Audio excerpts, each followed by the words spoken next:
This podcast is part of the Big Heads Media Podcast Network. Go to bigheadsmedia.com for more great podcasts.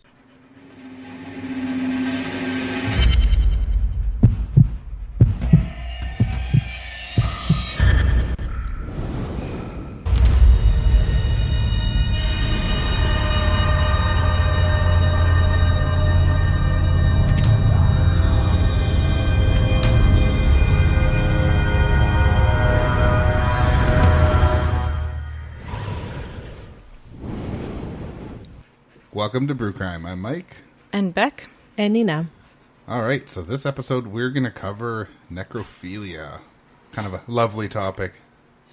It's going to be a good one. Yeah. We also have a special guest, which is my family dog. So in the background, if you hear some panting, scratching, Sneezing. me telling someone to sit and serve in, it's totally normal, I think. Yeah, totally. She's a sweetie. She knows we're talking about her. Look at her. Yeah. She's judging. She's judging for sure, yes.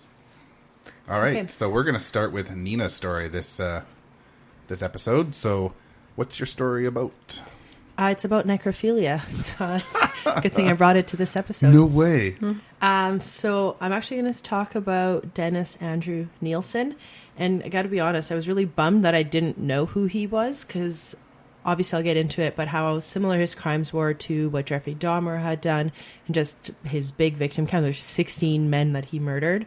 How I didn't know of him is just, I don't know. Yeah, it doesn't ring a bell, but maybe once you get into it, I'll be like... I listen to way too many true crime podcasts. I know who he is for sure. I maybe I've heard of him, but it just escapes me, right? So Maybe he hasn't been on Forensic Files, and that's why we don't know him, but Mike does. Yeah. Which is, yeah, but he doesn't Yeah. watch Forensic Files. Yeah, exactly. That's why I don't know. No, that's... About the ones you know. Fair. For the beer pairing for my story today, Beck totally just came to the rescue because I kind of dropped the ball a little bit. She picked a beer from Gigantic Brewing Company, and rightfully it's called Corpse Reviver No. 2. There's actually a cute little lemon picture on it as well. I'll read the little description that's on it, and then I'll let Mike do his thing. Corpse Reviver No. 2. Our citrus sour is aged in ransom old Tom gin barrels with fresh oranges and lemons. Refreshingly delicious. Revive tonight. And just for people that don't know, Gigantic Brewing is out of Portland, Oregon. And I'm going to use this awesome bottle opener that Mike has. And it's a rooster dressed as a hipster. And it says Big Rock on it. Yes.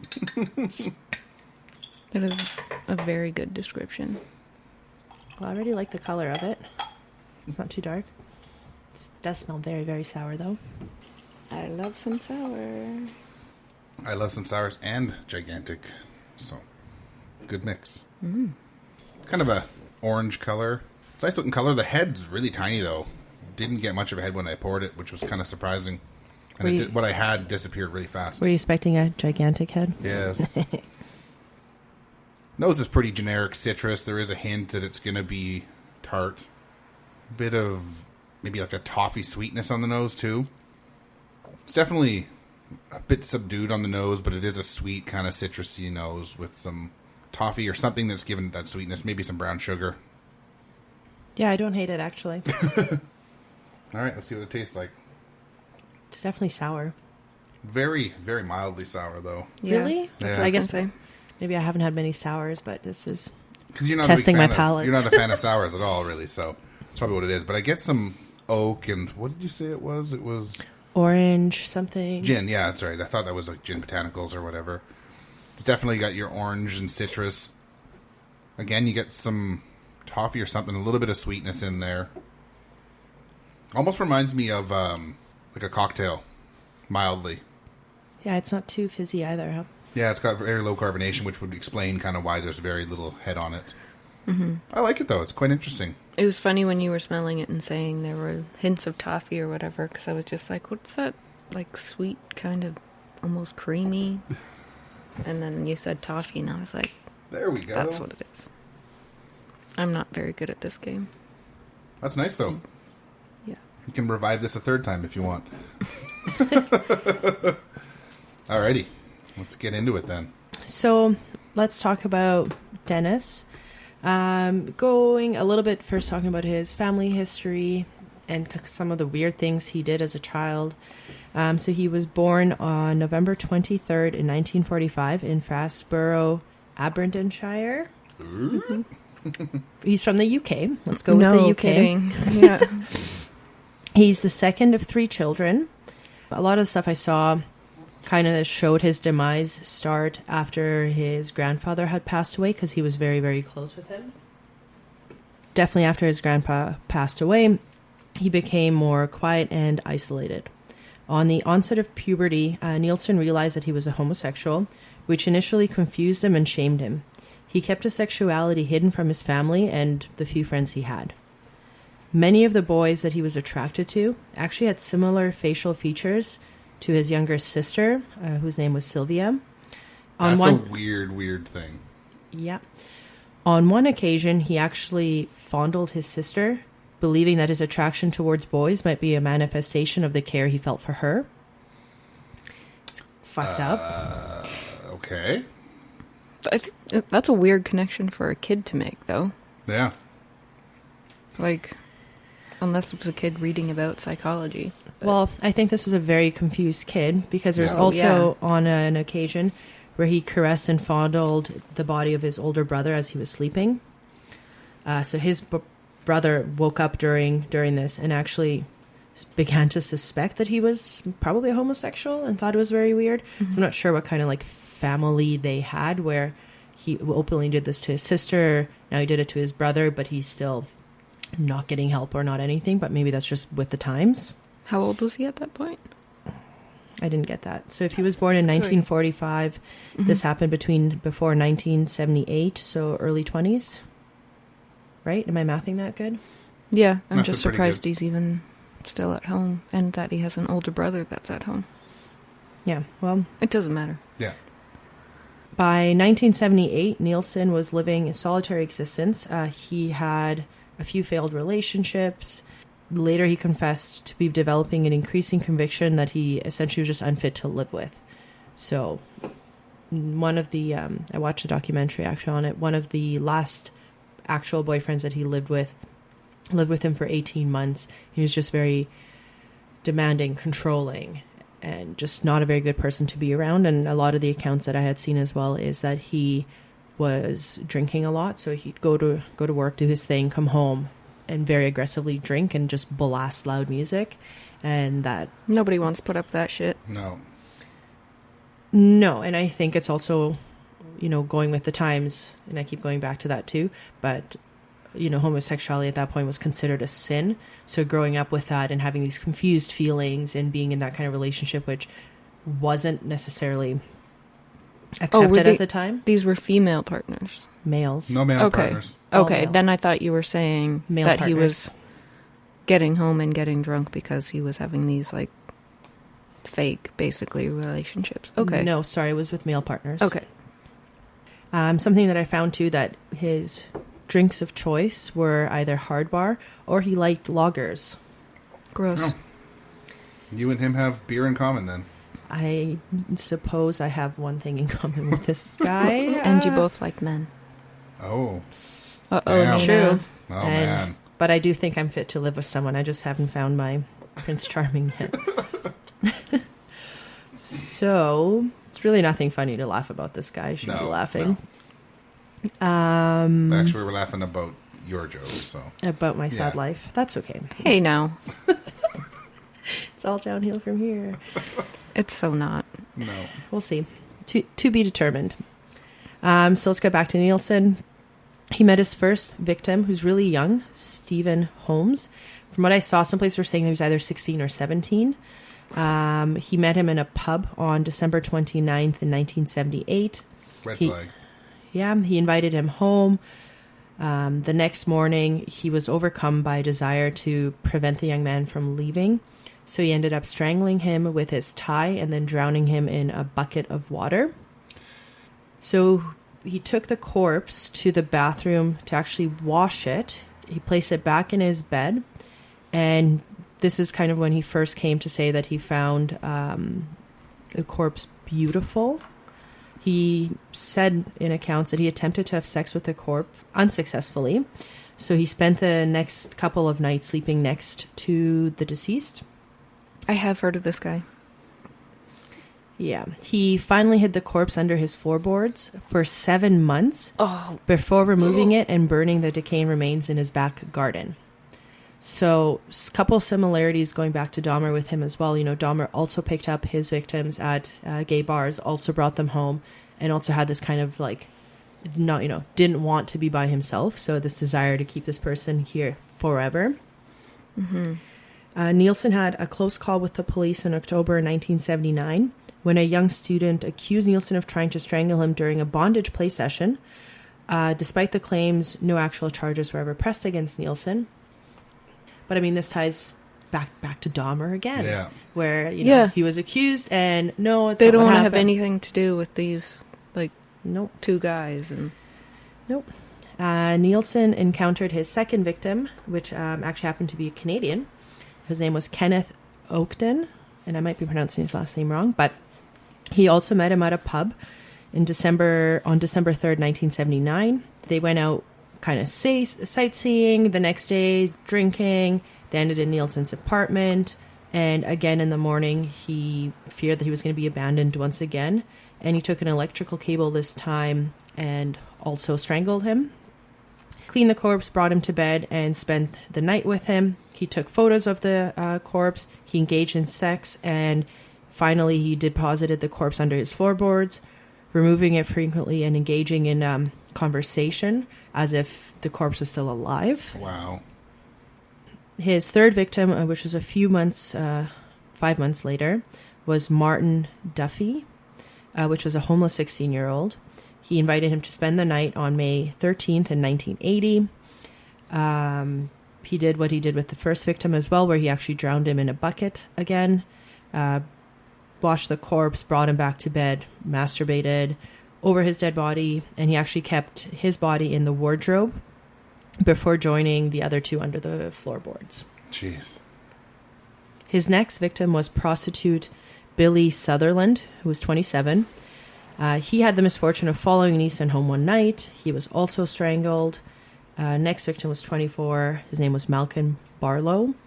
Markham was actually an orphan with learning disabilities. He was also strangled. Jeez. He had the same pattern with all the men that he would strangle them, clean the corpse and all that. So I'm not going to just keep repeating that fact. Yeah. That's what he had happened. In Nilsen's first apartment, he ended up actually killing a total of 12 men. From the 12 that were killed in the first apartment, originally only 4 were able to be identified based on how much decomposition had happened to the bodies. Nilsen cutting them up, cleaning them. He also apparently boiled some of the skulls just to get the meat off of them.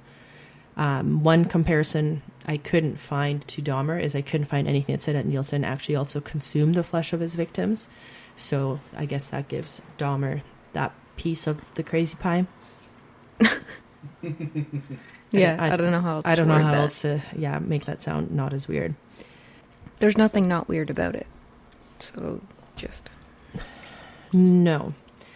So Nilsen goes into accounts of a couple of things that he had to do to conceal these bodies and to get rid of the corpses. He said he was sometimes forced to stuff pieces of bodies under the kitchen sink as he was running out of storage space. He had most of the bodies in black garbage bags hidden around his apartment. He was forced to spray his rooms twice a day to get rid of the flies that started hatching from the decomposing bodies.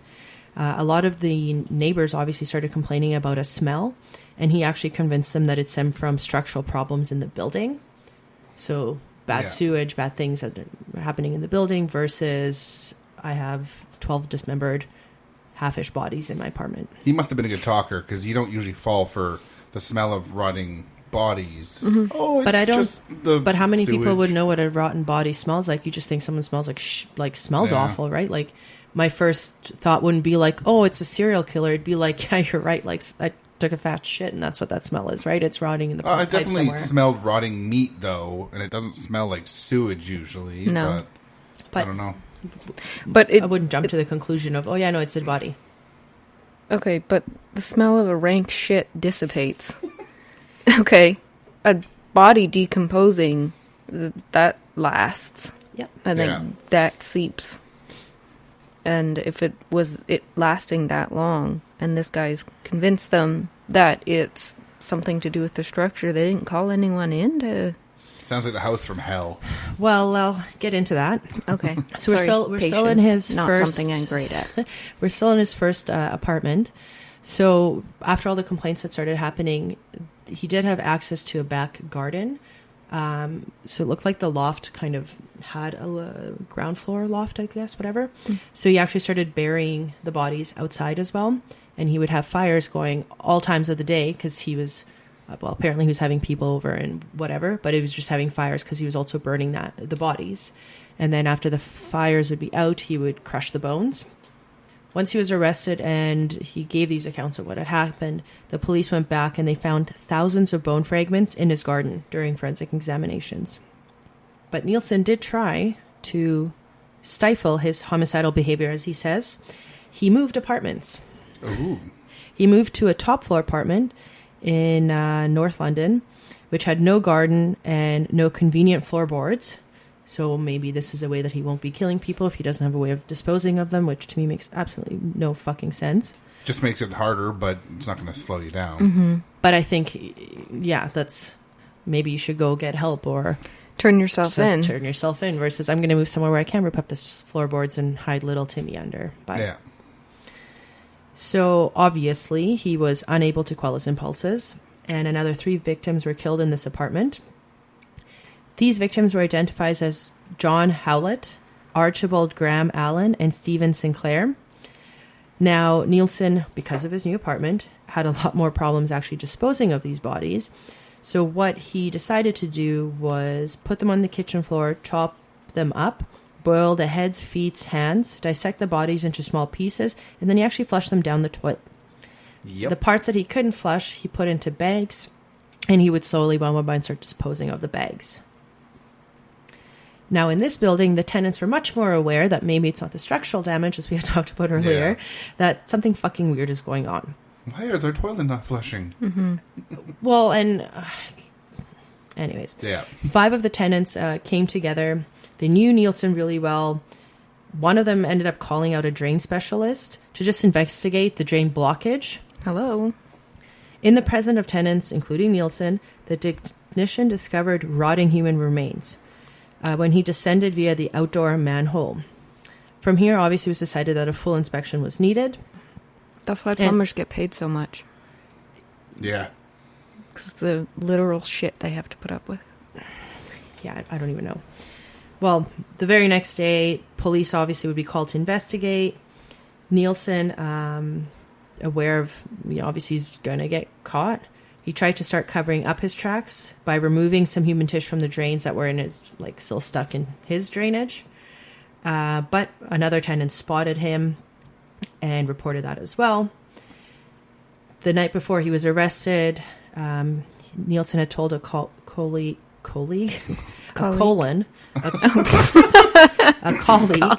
and I quote, "If I'm not in tomorrow, I'll either be ill, dead, or in jail." Ooh, foreshadowing. Yes. Well, he was in jail. Upon his arrest, he immediately provided all the details about his killing spree, admitting to killing 15 young men, despite having legal caution, he can have a lawyer and all that. No, he just opened the floodgates and he admitted to all of it. He also admitted to the attempted murder of 7 other men. He was only able to name 4 of them, but these ones he decided to just let go. So I'm sure had he not made this decision that their fate would have been similar to the other guys. It was noted in the reports that I had seen that he showed no remorse and he appeared really eager to assist the police in finding more evidence against him and even taking them to his old apartment, the first apartment that I had talked about, and pointing out specific disposal locations and where you're going to find who you're going to find. Obviously, when I went to trial, the jury reached a unanimous verdict that he was guilty on only 6 counts of murder, not all of them, because some of them they couldn't know the names.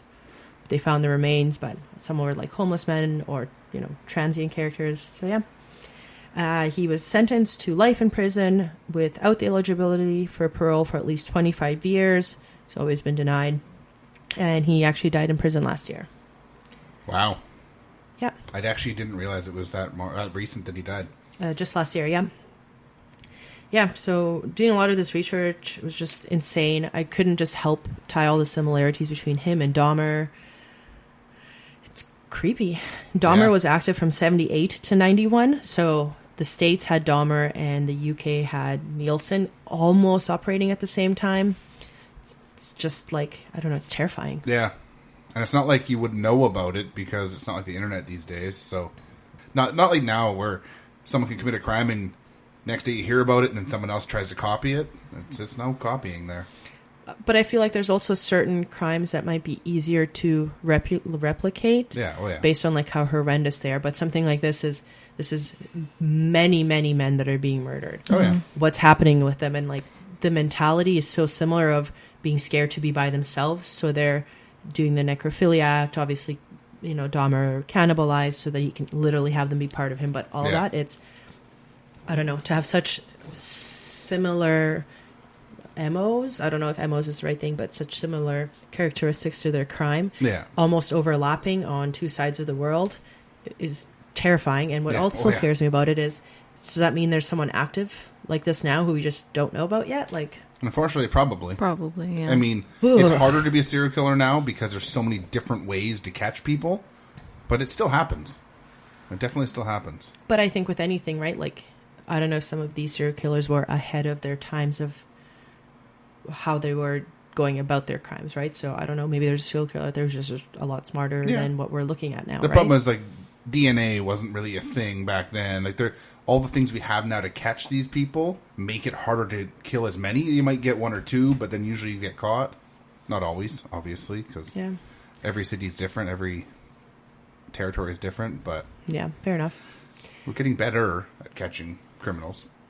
But I think it's even like, how do you tie those things together when you have a community that, you know, like the Bruce MacArthur case too, like a lot of those people we just didn't realize were disappearing, but not actually, you know, being killed, right? So that is true. If people don't give a shit about a group of people, then it is a harder crime to and that's not necessarily clear up.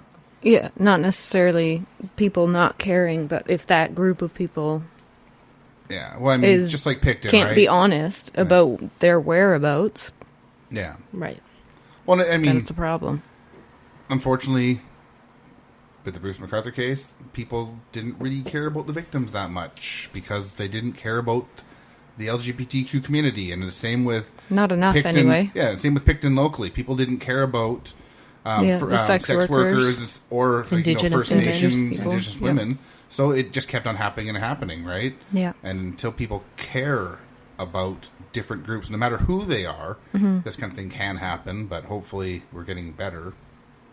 As I roll my eyes because I don't know if we are, but I mean, TBD, to be determined. But the similarities honestly just spook me, right? Because to not want to be by yourself is that you're committing these crimes, and that you have two people who are so similar doing the same thing is just like fucking terrifying. Yeah, it definitely is. But yeah, so that's one way to start the day off. Yeah. Who's next? The case I'm doing, I'm calling Wanted, Dead, Not Alive. Only 1 in 10 necrophiliacs are women, and this is the story of the most famous one. And the beer that I got to pair with this case is called Rigor Mortis. Yes, this is from Ciel out of St. Jerome, Quebec. Wow. It's a twisty offie. Yeah, it's the French explanation is much larger, but I'm going to go with the English one because French. A strong brown ale of Trappist inspiration with an intense malt body, hints of caramel, and complex spicy red fruit flavors. It's an extra strong Abbey-style brown ale. Did we say it's 10.5% alcohol? And it was bottled on December 11th, 2018. So it's been aged a little while, which is a good thing for a beer like this. It's really good. Well, let's start with the aroma. Or color first. Yeah, that's deep brown. Kind of a brownish beige head. Got kind of a sweet nose. Malty. Got some... They say red fruits. I usually say like dark fruits, but I guess maybe what they mean by red fruits are plums or something. Aroma on the nose, I'm not sure. It's kind of a weird like candy sweetness almost, but it's not that. On the flavor, it's definitely lots of malts. It's got a sweetness of almost like cherry or plum. Like they got the darker fruits. You definitely don't taste the 10.5%. No. Some toffee in this one too. Brown sugar. What do you think, Nina? It's not in my top 70. Yeah, I really don't like it, to be honest. Is it in your bottom 70 though? Not sure what it is about it. When It's I smell strong it, and dark. I know you don't like when I that. smell it, I feel like my senses clear. Okay, My yeah. nose gets clear. So I don't know. Does that tell you what kind of fruit or vegetables in here? No. Does that help? No. No, it's got an interesting aftertaste. Yeah.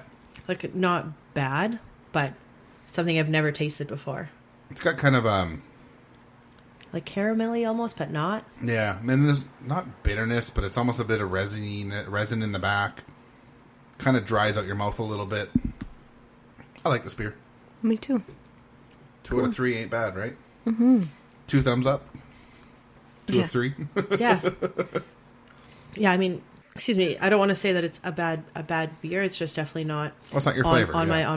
my palate, but I also can't tell like any of the flavors that you pointed out. Like I don't sense any of it. So I don't know, maybe it's just my inexperience talking. I don't know. Well, it's just you're not used to these flavors on your palate. This was the beer we actually hinted at, or rather I hinted at in our previous episode. This is another one I got in West Kelowna. Nice. And then we chose this episode topic, It's like perfect. basically, based on this beer. Yeah.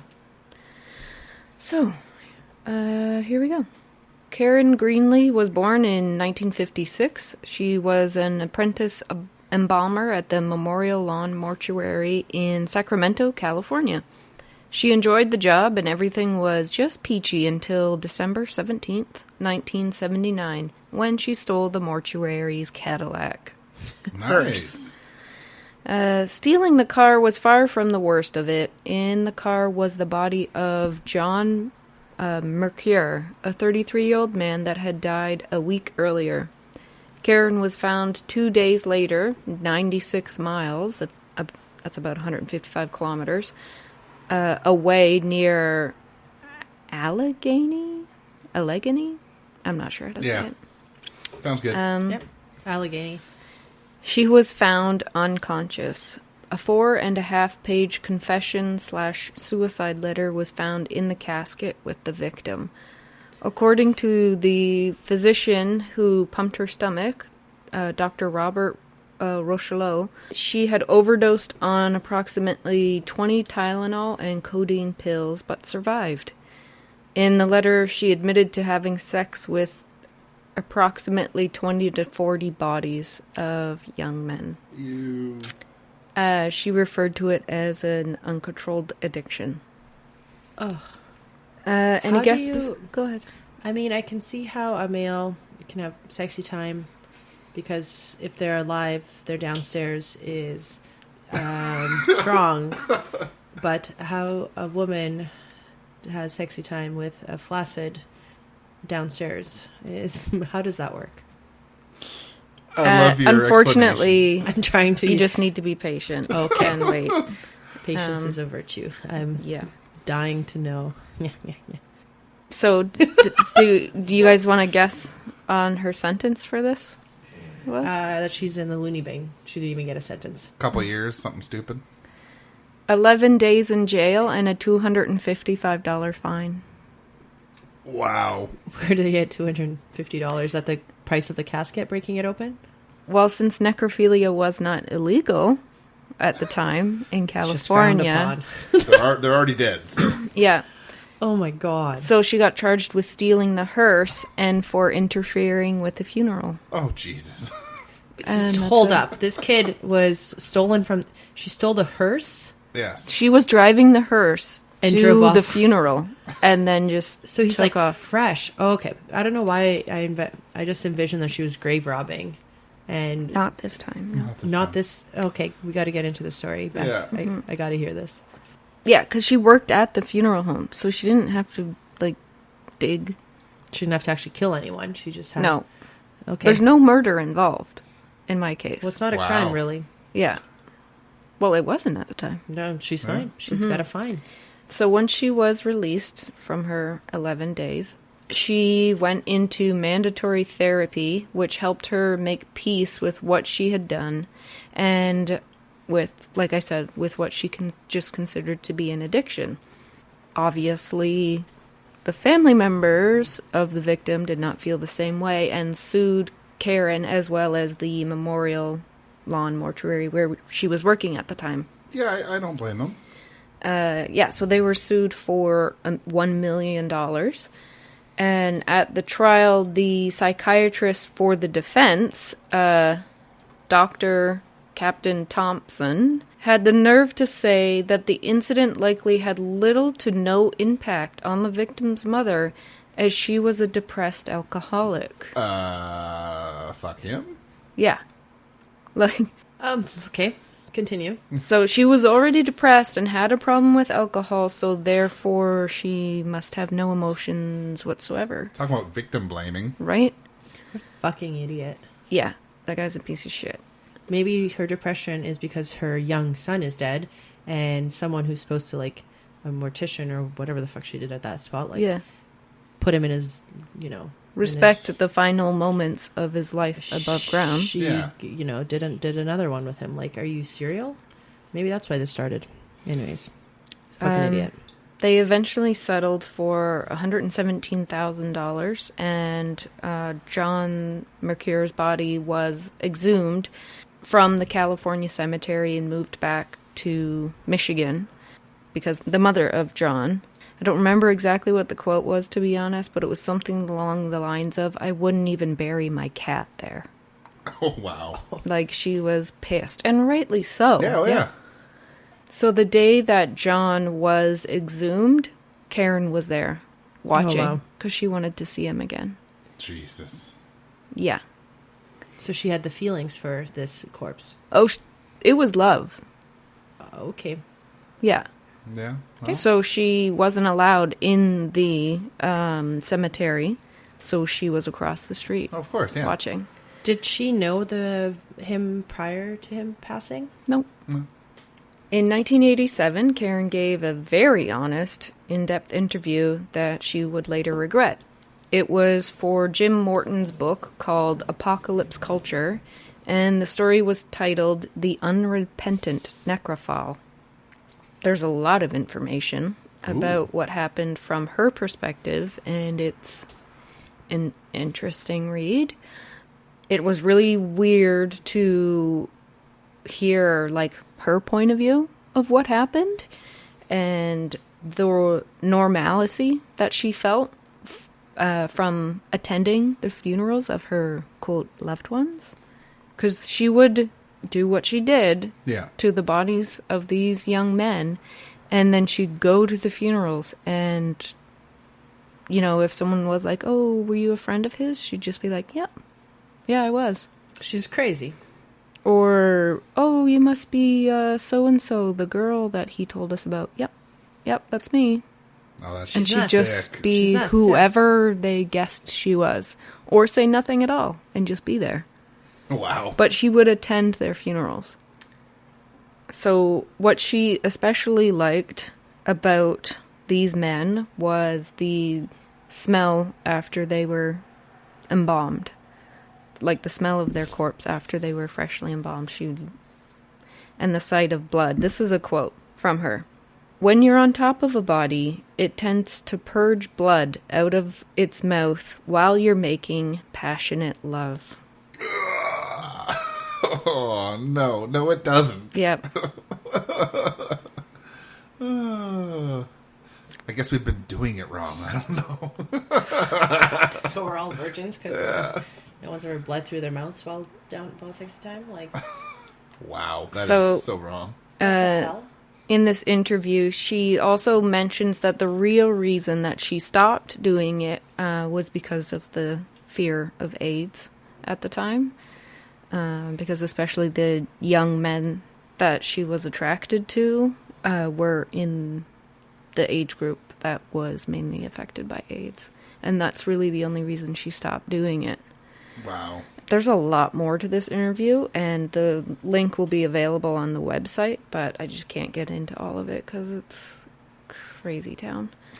She goes on in the interview to say that necrophilia is not an abnormal thing in the mortuary industry, and she was even caught in the act one time and didn't get reported because the funeral home that she was working at the time didn't want the negative press. But then they let her continue working there? Like, fine, don't report her, but don't let her be around her victim pool. Yeah, no doubt. Right, but then she just goes to a different location. Or that's what she's saying happened, right? A reporter compared Karen to Richard Trenton Chase. Do you guys know who he is? That sounds familiar. It does sound familiar, yeah. The vampire killer? It sounds like Forensic Files. Yeah, we'll cover him sometime, I'm sure. Yeah. She hated the comparison as she didn't consider herself to be a criminal at all, let alone a violent criminal. What's especially weird about the comparison is that some of the victims of the vampire killer were brought to the funeral home where Karen worked. Ooh, wow. Yeah. So they had to miss justice while they're alive, then you're finally dead, and then now you have another injustice. Yeah, she didn't. Sorry, she but didn't she's not a do criminal, anything. so it's fine. No, but she didn't touch them. Mm-hmm. Yeah, it was strictly young males that she was attracted to. Yeah. Karen sought out online forums and support. Layla Wendell has a group called the American Association of Necrophilic Research and Enlightenment, and they work to get information out about necrophilia. Like, don't do it? No. Oh, okay. Like, support for people who find themselves attracted to corpses so that, you know, they don't murder people. So become a mortician. Yeah, I don't know.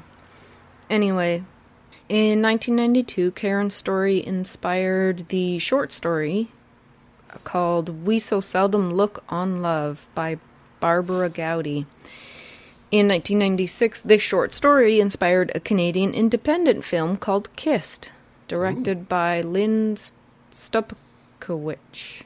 Sure. Stopkowicz. Stop the witch. Molly Parker's portrayal of the lead role, which was based on Karen, earned her a Genie Award for performance by an actress in a leading role. And in 1996, Karen was touring North America with her poetry and putting on conferences about necrophilia and sexual liberation. I'm going to show you guys a drawing that Karen did that was part of the poetry she wrote and what she was touring for. And it'll be on the website. Oh. Yep, I've seen that photo. So it is like... Fucking crazy? I'm not sure what it's like. It looks like death fingering someone, basically. It looks like second base. With death and a corpse. Yeah. Yeah. In the 1990s, Sally Jesse Raphael taped an interview with Karen, which she refused to air because Karen refused to show any repentance for her actions. Do you... Sally Jesse? Anyone? That sounds familiar. With the big red framed glasses? Yeah, Sally. For some reason, I'm just thinking Ninja Turtles, though. What? I don't know. I said Sally Jesse Raphael, not Donatella Michelangelo Nope. Raphael. Looking at a photo, I don't recognize her. Yeah. I recognize her. What the hell, Mike? I like that she's consistently had red glasses throughout her entire career. Yeah. It's good. That was like her thing. Yeah, she was in the Addams Family 1991 movie. Oh. Mm-hmm. Mr. Adams, please stop calling. I've seen it once or twice. Yeah. Once or twice. Today, no. Karen's story was also the inspiration for a rock musical called The Unrepentant Necrophile, like the interview that she did. It was created by the Cold Hearts and presented at festivals such as the 2017 Orlando Fringe Festival and Twin Cities Horror Festival. Wow. Yeah. Sounds like quite the show.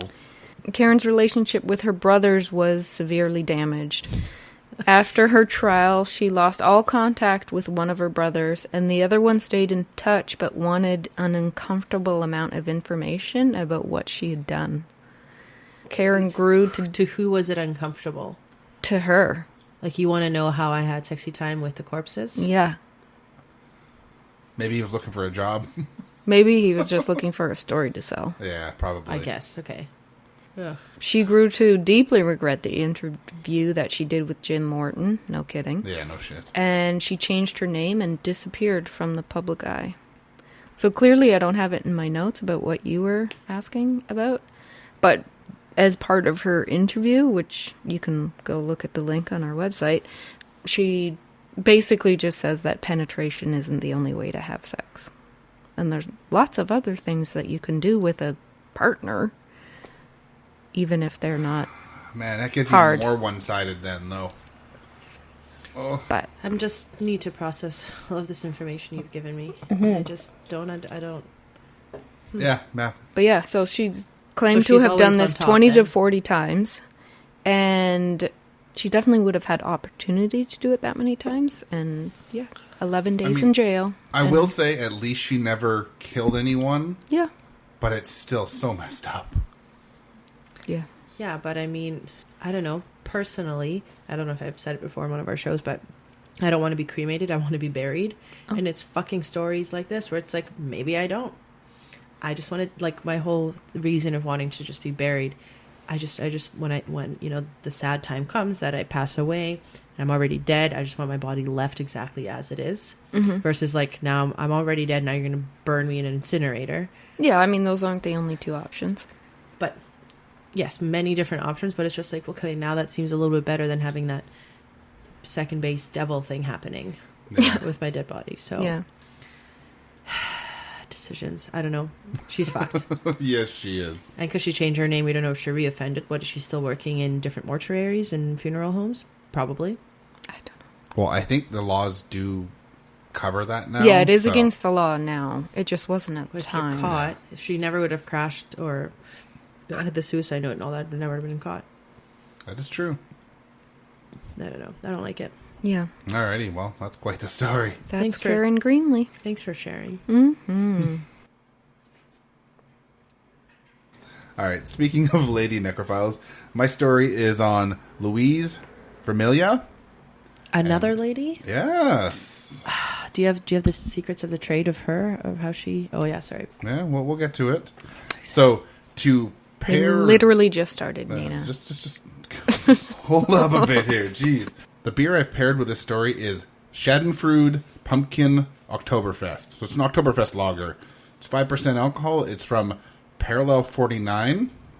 And kind of the reason I used this as my pairing, the definition of Schadenfreude is pleasure driven by someone from another person's misfortune. That's perfect. Now, I guess, looking at the can, it does kind of look like a Halloween beer, but... It's not pumpkin It's flavored. not perfect. It is pumpkin flavored, Oh. yes. So it says, we carved out a pumpkin Oktoberfest even Ichabod Crane would love. This hearty malty lager is warmed by the mighty pumpkin and lifted with notes of cinnamon, nutmeg, and allspice and ginger. It's brewed as a traditional Oktoberfest lager. This beer sets itself apart from other pumpkin ales by being light and refreshing. Pumpkin is used in the mash along with traditional pumpkin pie spicing in the brew kettle. A large portion of the grain used is Munich malt, which gives a nice pie crust flavor to this beer.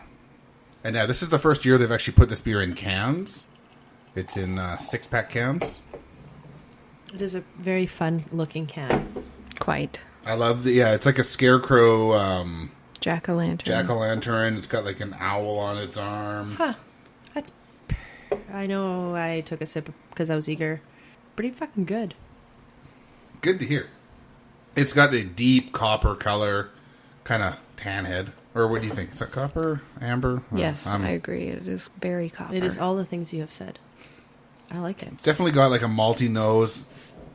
Pumpkin, maybe, maybe not, but it's got all those spices that I mentioned. Not a very thick head. It's No. already gone. Mine stuck around a little bit, but yeah, it goes away pretty quick.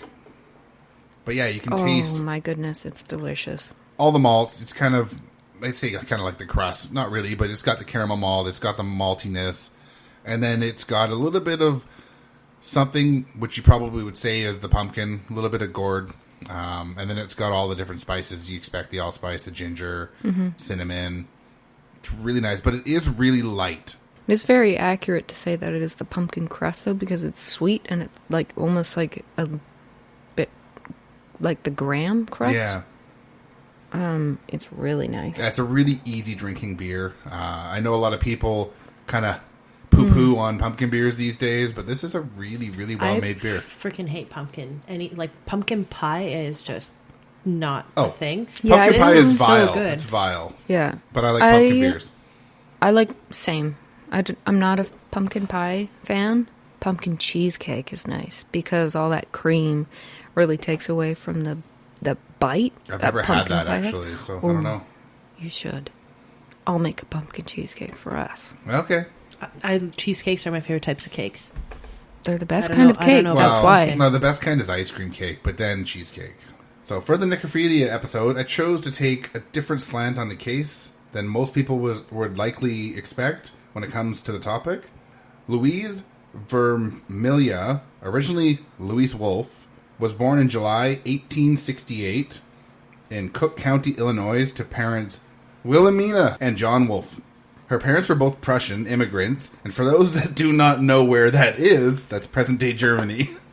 She was one of 11 children, being the oldest of the daughters and the third oldest in the family.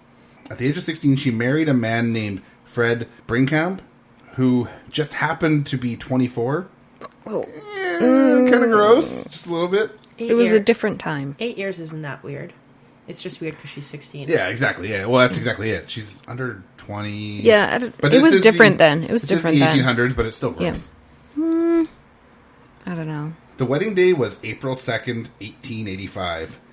And after their nuptials, they moved to the village of Barrington in northern Illinois. They're nuptials or they're nuptials? Yes. Well, they're also from make-believe land of Germany, so I don't know. Originally, make-believe land. Make-believe. I mean, from the one person here who actually lived in fucking Germany, I did not know of this. But to be fair, I was born in a country that doesn't exist anymore, so maybe I should know this. And this was the 1800s. You weren't alive yet. So. I wasn't. Surprising. She was obviously happily married, as in 1893, her marital status changed. Louise would murder her first husband, Fred, on their family farm in Illinois. Oh. To her luck, the coroner would say he died of a heart attack, and she would go on to inherit the $5,000 life insurance policy that her husband had named her as a beneficiary. That's probably like $40,000 or $50,000. That's a lot of fucking money, then. Yeah. The happy couple had 6 children before his untimely demise, though, at least one of which came from a previous relationship.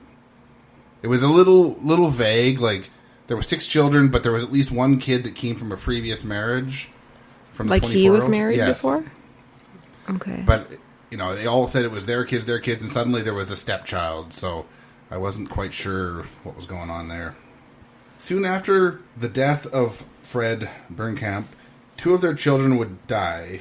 First, their 8-year-old, Cora, then their 3.5-year-old, Florence. No, it's not funny anymore. Louise Vermilyha would then move to Chicago in 1906 with her remaining 4 children. Sadly, Chicago would be no more safe for the children, as the next that would die would be 26-year-old Lillian Brinkhamp. How are all these kids That was dying? the stepdaughter. We'll get to it. The coroner would rule her death acute nephritis, which I looked up to find out was a condition where your kidneys become inflamed and can cause kidney failure. It was said that the Brinkhamp family was cursed, as there had been so many deaths in the family. Cursed. Mm-hmm. Little did they know the curse was actually the mother. Dun, dun, dun. She would get remarried to a man named Charles Vermilyha, who was 59 at the time of their wedding. And she was, 17 at this point? She's pretty damn young still. Probably a little older than that. But I know. She'd already had 5 of the 6 children. I'm terrified how this is going to turn into a necrophilia story. Because if she was with... Okay, I'm going to shut up because you're going to continue. Mm-hmm. But she had plans, and only 3 years later, he would die of an apparent sudden illness. He left her with $1,000 cash and a home in Crystal Lake, Illinois, that was located 10 miles, or just over 16K, from Chicago. Weirdly enough, only a short time after Charles' death, Louise would get into an argument with her stepson, Harry Vermilyha, about the sale of that house. And then he died mysteriously. Only a few days later, Harry would join his father in death. That is so weird. Yes. Coincidence, I'm sure. I think not. Once again, there were no suspicions after his death. I cannot understand how she is just getting along so untouched. They claim that the death of the son so soon after was just a coincidence. Because of course. It doesn't say it. How did he die? You'll find out. Okay. You'll find out. So much waiting. Only 1 year later, in 1910, her 23-year-old son from her first marriage, Frank Brinkamp, would pass away. Frank had been married and divorced and was again engaged to a woman named Elizabeth Nolan. Before he died, he stated his suspicion that he was going the way his father did. I don't know if she was just running out of family members to kill or what, but her next victims came from outside the family. She was now running a boarding house, though, so she did not have to leave the home to kill the people. Jason Rupert was lazy. Could do more with less. Gotta get those steps in. Oh, of course, yeah. Jason Rupert was the next poor soul to get the poisoning treatment. Oh, yep. He was a railroad fireman, and he became sick after eating at the Vermilyha home. He would die only 2 days later, on January 15th, 1910. Louise would find her next victim of both marriage and murder in Richard Smith, a train conductor who just happened to be boarding at the house.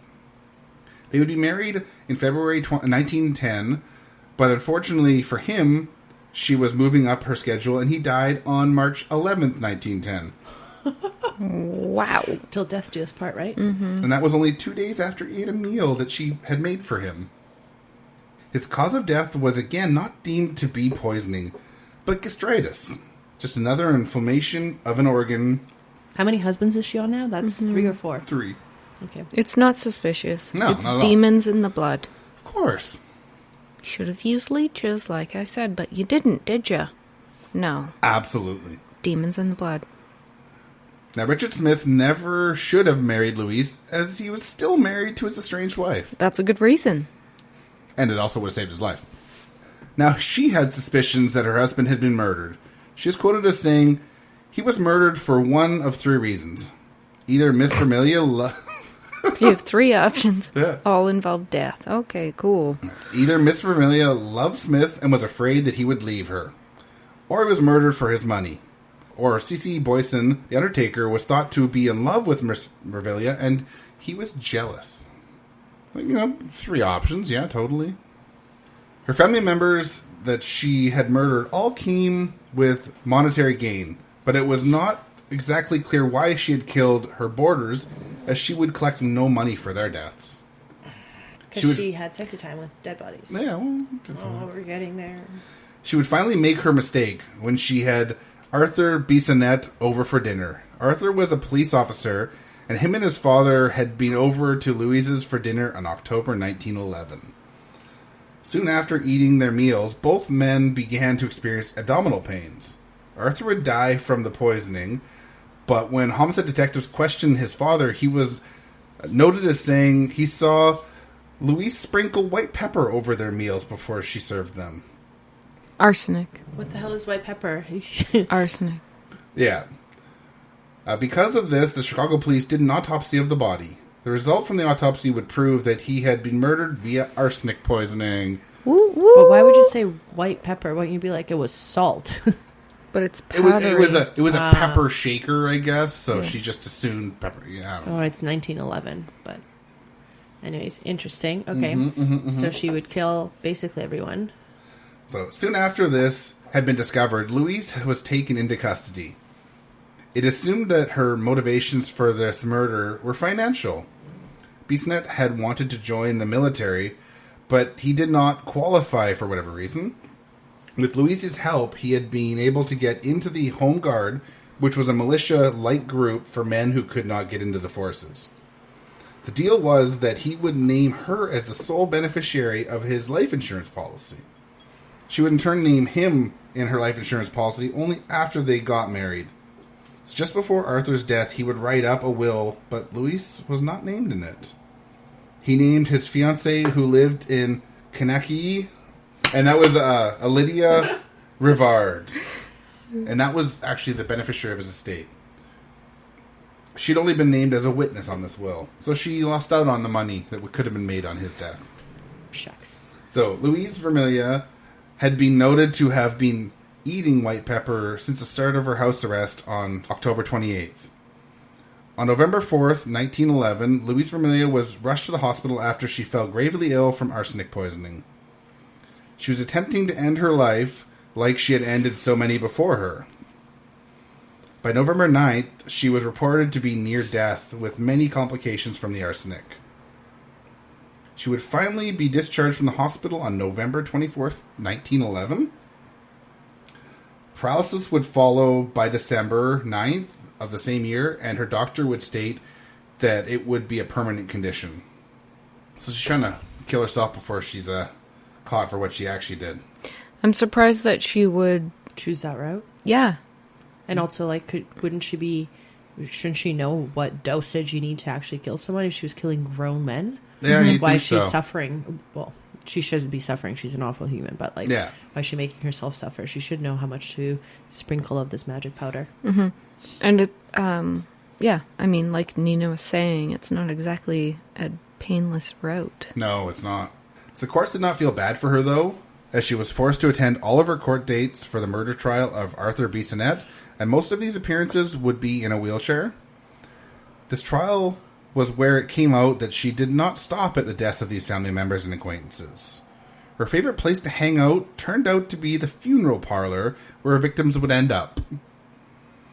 The undertaker would go on to tell the court that Louise enjoyed the bathing of the corpses and was very involved with the stages of preparing the corpses.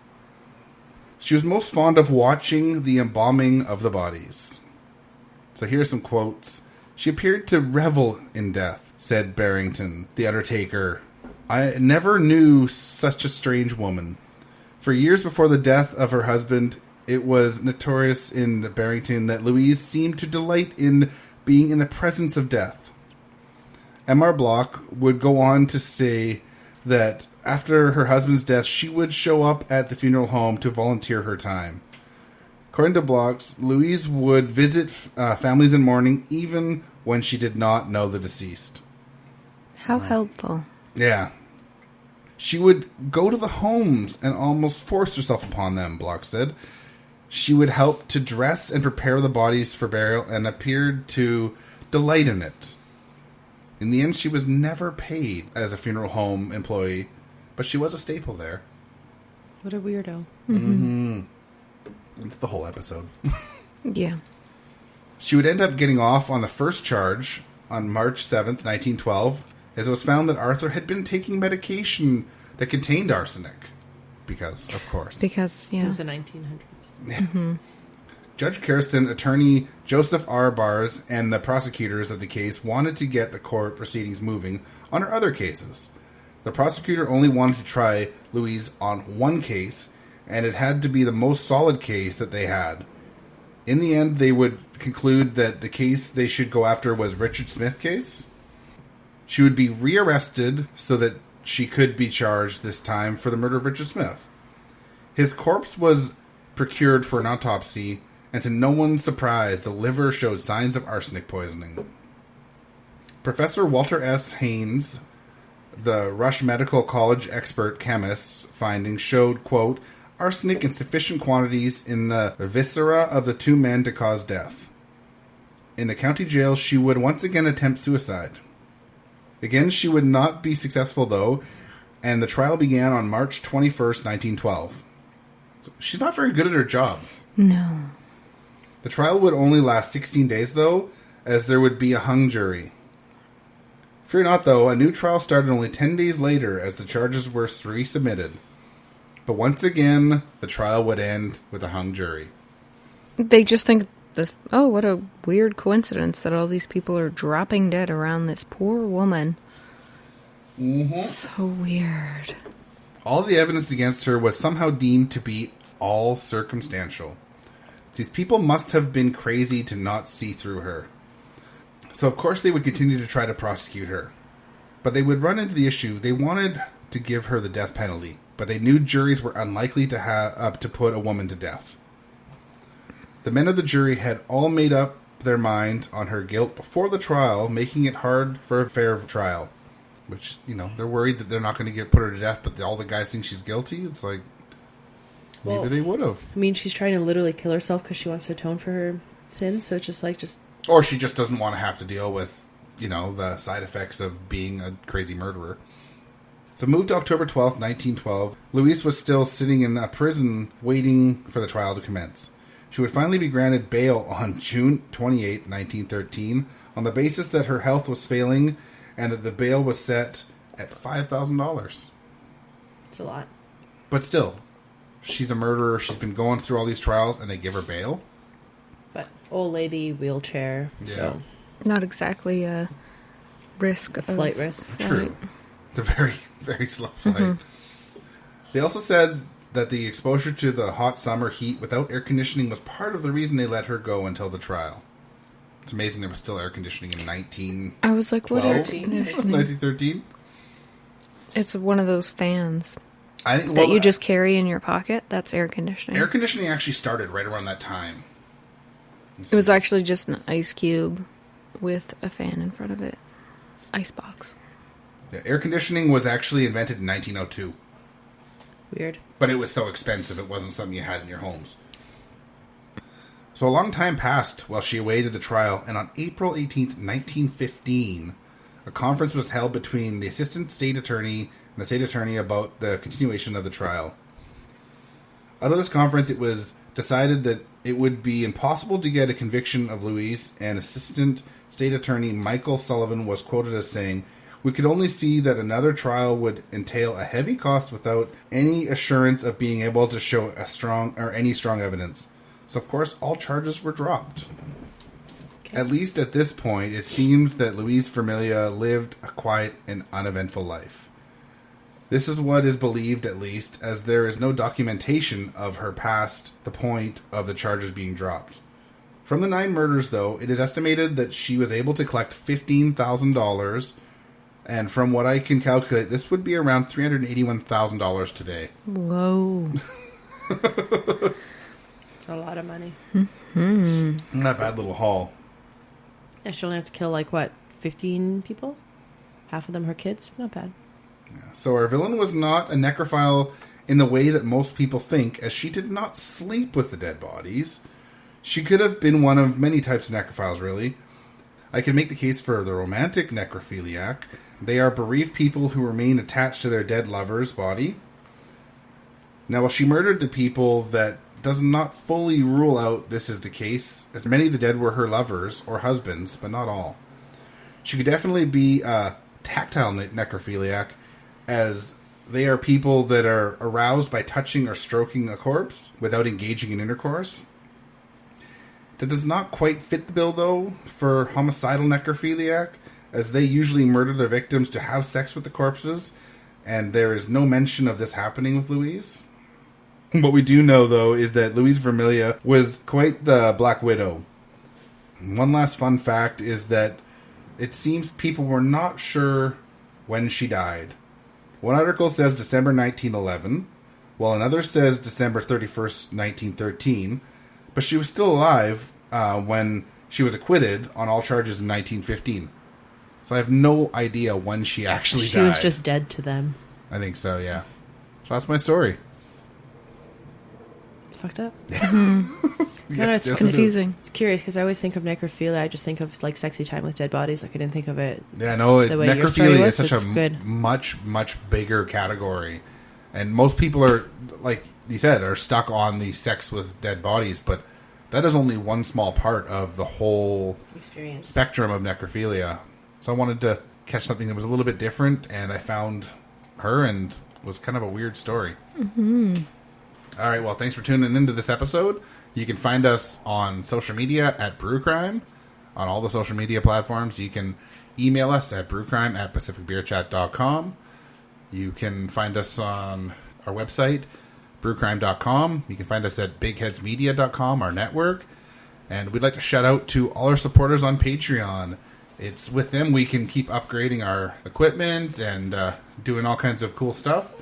You can go to patreon.com/brewcrime to check it out. We'd like to shout out to our Patreon supporters. We got 3 Beers In Podcast, Amber, Ange, Nina's mom, the podcast Faves of Our Life, and our newest, Daniela.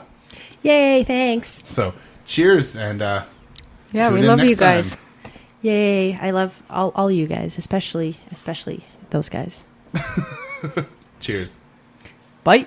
Brew Crime's intro was created by Mike using Creative Commons Attribution licensed audio from purple-planet.com, soundbible.com, and freesoundeffects.com. Logo design was by Ben Greenberg. All cases and stories were written by Beck, Nina, and Mike, and our sources are put into the show notes for each episode. We always want to give credit to the people that research the cases we talk about. Check out our store at brewcrime.threadless.com, where you can purchase swag like t-shirts, phone cases, beach towels, and all kinds of cool stuff. We can also be found on your favorite podcast apps, our host, Spreaker.com, or brewcrime.com, as well as at Brewcrime on Twitter, at Brewcrime on Facebook, at facebook.com/groups/brewcrime. Thanks for listening. This has been a production of Pacific Beer Chat. Now here is a promo from a fellow true crime or spooky podcast that we really enjoy. Hope you'll take a listen. If you're looking for something different, Murder Mile covers the untold, unsolved and long-forgotten murders in London's West End. It's researched using the original police investigation files, it's presented as a dramatisation, and it focuses on the victims' lives in an honest, detailed and sympathetic way. Murder Mile is about life, not lunatics. So if you love true crime stories about real murders by regular people in everyday places, then Murder Mile is just for you. Murder Mile was nominated one of the best British true crime podcasts of 2018. So if you love things a little bit different, try Murder Mile. Here's a promo from one of the podcasts in the Big Heads Media Network. This is Docs That Rock with Tracy Ferguson and Sharita Darcy, a weekly podcast where we review the best documentaries on the planet. We watch separately and we review together. So if you love documentaries, this is the podcast for you. Go to bigheadsmedia.com for more great podcasts. His next victim... Was there a description on the bottle or anything? Yep, I'll read it. Whoa, that's a dark one. Actually, not as dark as we're used to. In this interview, she also mentioned... Sorry. She also mentioned... Schadenfreude, a pumpkin... Oh, there we go. It's hard to read on this can. No. Ice cream cake isn't cake. Cheesecake. Yes, it is. Then ice cream. I love me some ice cream cake. But I'm just saying, ice cream cake is ice cream. It's cake, it says so. It says ice cream is first. Then cake. Pumpkin pie. Is it pumpkin or is No, it pie? everyone agrees that everyone hates pumpkin No, pie. I know, Yeah. but it's, you know. This will get t-shirts made. Okay. Brew Crime, we hate pumpkin pie. Can I tell you guys just one thing quickly before we start? Kill the pumpkins. Your woman crush Wednesday is 5'4" bundle of pure anxiety who's afraid of her own shadow, yet she consistently listens to true crime podcasts and reads a ton of books about murder without hesitation. It's me. I'm your woman crush Wednesday. I mean, I'm not 5'4". Neither am I. Just change it a little bit. And I'm not afraid of my own shadow. Actually, I'm not this person at all, but... I do know a lot of people like that, though. Anyways, let's do this. Let's hear about your creep. Wilhelmina? Oh, Jesus. Bless you. Wilhelmina? Let's just... Wilhelmina. Thank you. God. Her parents were both born... Prussian. They were both born. Yeah. They were both born, yes. They were not... They had that in Her common. name already fucked me up. Damn. Her parents were both Prussian immigrants. Prussian? Yeah. And for those From that... Prussia? What did you say? Yes, Prussian. Yeah, no, I know. She's Oh, I don't know confused. what that is. I'm Can I like, just what are get you on saying? with my Depression story? or Russia? I'm like... No, Prussia. No, not Prussia was a Russia. place. What the fuck is that? this sentence that I'm speaking? Let's just finish the sentence. Prussia's a place. Not anymore, but it was. No. There you go, Nina. Thanks. It's history and geography. Yeah. For everyone. Should have got some Prussian cities. Okay. You are going to continue, right? Oh, it's like, where was I again? Yeah. Nina's on one today. No, you're building, right? Ugh. I don't know if she was just running out of family members to kill, or... She's awful. Yes. It's not quite the sentence to laugh about, but I agree. I think it's pronounced Kentucky. No. K-A-N-K-A-K-E-E. Connecticut. Manitoba. Sorry. No documentation. Blah. What we do know, though, is that Louise Vermilyha... Sorry. I thought it was on silent.